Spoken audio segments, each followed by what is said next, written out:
Hello and welcome back to Suspended Fanimation. I'm your host, Dennis Bithoulkas, and this is Westworld, Season 3, Episode 2, The Winter Line. Before I get started here, let me take care of some business first. If you like what you see, hit the like button, like, share, and subscribe. If you're still on the fence about subscribing, you're going to see a video pop up at the end here. Basically what YouTube does, it takes the algorithms of all the stuff you've been watching and tries to match them as best as possible to one of the videos in my vast video library and plucks it up there and puts it up there just for you. Up here is going to be Saturday Morning Blast Off is what's going to pop up there. Also, if you want to know when I'm going to be on live again next, you can hit the bell down below here. It's a 50-50 chance of YouTube actually notifying you. But, it's better than nothing. Actually, you can go to suspendedfanimation.com, take a look at my schedule. I change it every Monday, and take a look at it there. I also mirror that on my Facebook page as well.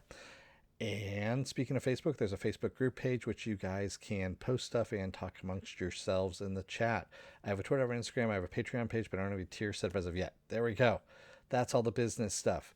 So sorry, this is actually a video and not live. I had to dump the live video because everyone and their mother is streaming now because of the pandemic. So yeah, I have to record this now. So I have to redo this all over again just for you. So there is no live chat, unfortunately. So here we go. Spoiler alert, I am going to spoil the episode. If you have not seen the episode, go and watch it. Come on back. This will be a video. You can comment down below in the comment. What am I talking about? This is a video. You can comment down below in the comment section. Thank you, Viking Bitch, for the paddle. Good God. Old habits die hard, quite honestly, when you start doing this stuff. So, where are we with this episode? Yeah, there was a lot of stuff that was answered, a lot of stuff that, some stuff that was brought up, in my mind anyway. I mean, Maeve, ends up finding out that she's in a simulation at one point, and she Captain Kirk's her way out of it, basically. She makes it so that the computer overloads itself and so that she can get out of that simulation. And we also have Bernard having to go back to the island, going back to Westworld to find out. Basically, he wants to stop Dolores from whatever she's going to do. It's still nagging at him, so he needs to, find Maeve so that she can help him defeat Dolores at this point. So they're both going on their separate journeys, and we're not seeing any of Dolores in this one. We're not seeing anything of the, what's going on in the city in like Los Angeles and all that kind of stuff. So we just have Bernard and Maeve and what's going on. We also get a chance to see that Stubbs actually was a host. Yeah, he was a host. And Bernard actually finds him with his brains kind of blown out. And it was because he fucked up blowing himself up. He was trying to hit the C6 stack in the back of his neck, which I guess every host has, and missed. So he's still alive. Basically, that was what Ford put into him to self-terminate when that happened. Basically, when he either if he failed to protect the guests or he completed his mission with Bernard, and he basically did both at that point. So that's why he was trying to kill himself. We do get a nice little Game of Thrones Easter egg in this as well, with the World 4 that Bernard and Stubbs go into the back, behind the scenes, if you will. And we see a dragon, and it's Game of Thrones is really what it is. You even have a lute player that's playing the Westworld theme, but could have easily been playing the Game of Thrones theme. Yeah, and Maeve, again, like I said, getting herself out of that simulation. Well, first of all, she sees Sizemore, and she's like, how in the hell are you still alive? And then she realizes that Sizemore is not real, that he's a simulation because they made him infatuated with her. And basically they want her to turn on some stuff in the park that Dolores had turned off. And yeah, that's why they want Maeve at this point. And she catches on pretty quickly and is able to hack into that system there and overload the system and almost escapes, but doesn't quite make it. Her little brain stem, her little brain ball, does not make it out. Yeah, or the light bulb, whatever it is that they people call it at this point. And Bernard and Stubbs, of course, find out that Maeve, her brain is missing because they find Maeve's body, but they don't find Maeve, and they realize they need to go and find her because she's not there. And Maeve ends up meeting Sarek, the other owner of Insight there. And he, of course, basically tells her that, humanity is in a war right now and they've already lost, and that he needs her in order to win.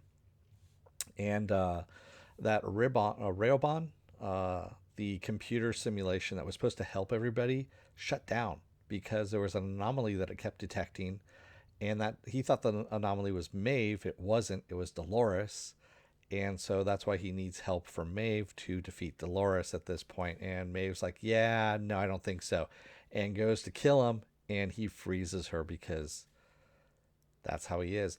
But there's an interesting thing. This actually kind of came up in my head with her being in the simulation is, well, what if this whole thing is all a simulation? All this Westworld, this entire show. Because at the end of season 2, we saw the Man in Black. He pops up, in a far-flung future, I guess you could say, where humanity isn't around anymore or is extinct. And is that in a is that in a simulation? Is that real? What's going on? We have some questions because we also know that at the end of season 2, Maeve sent the American Indians and her daughter through that doorway into another, code, if you will, in order to live out their lives. Again, another simulation.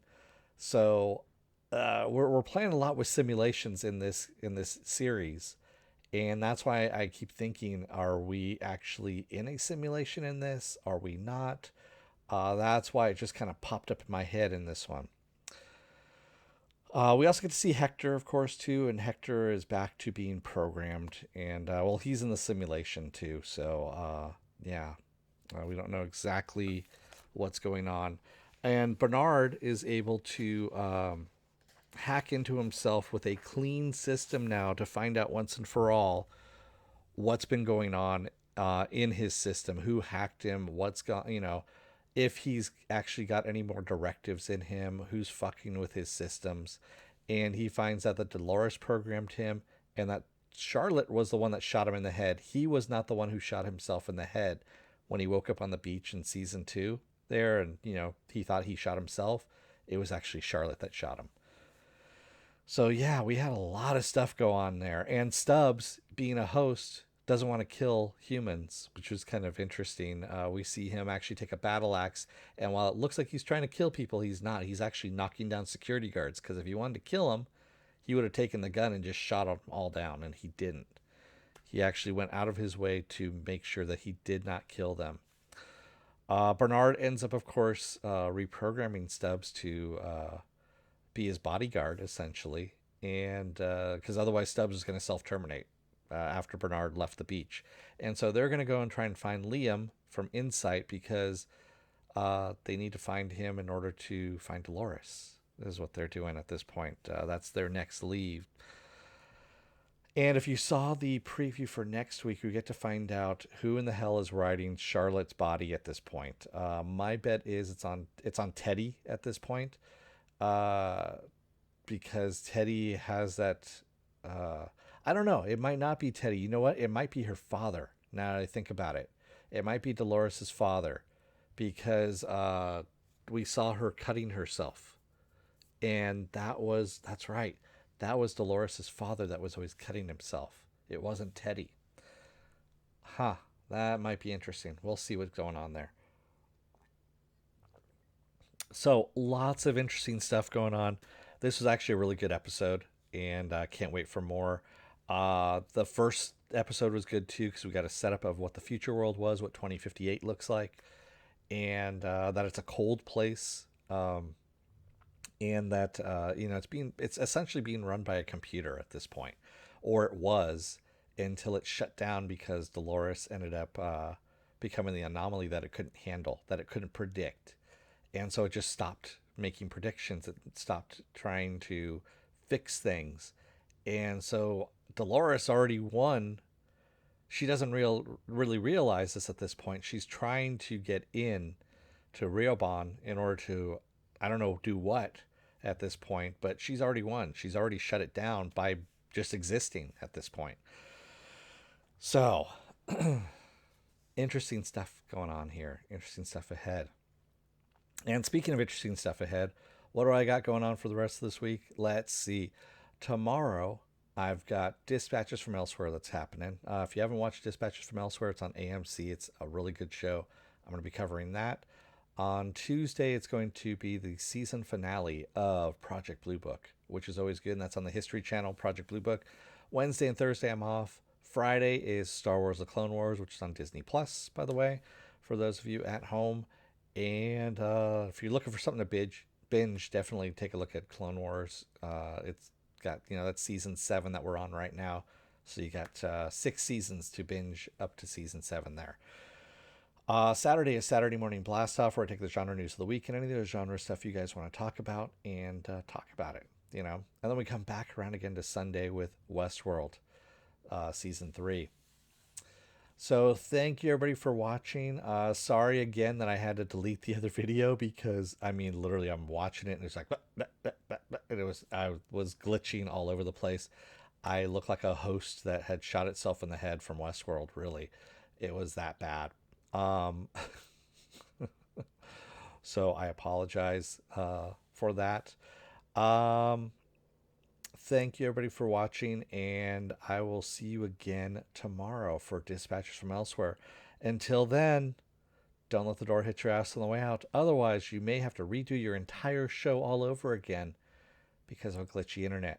Thanks everybody, and I will see you tomorrow. Have a good night and stay safe out there.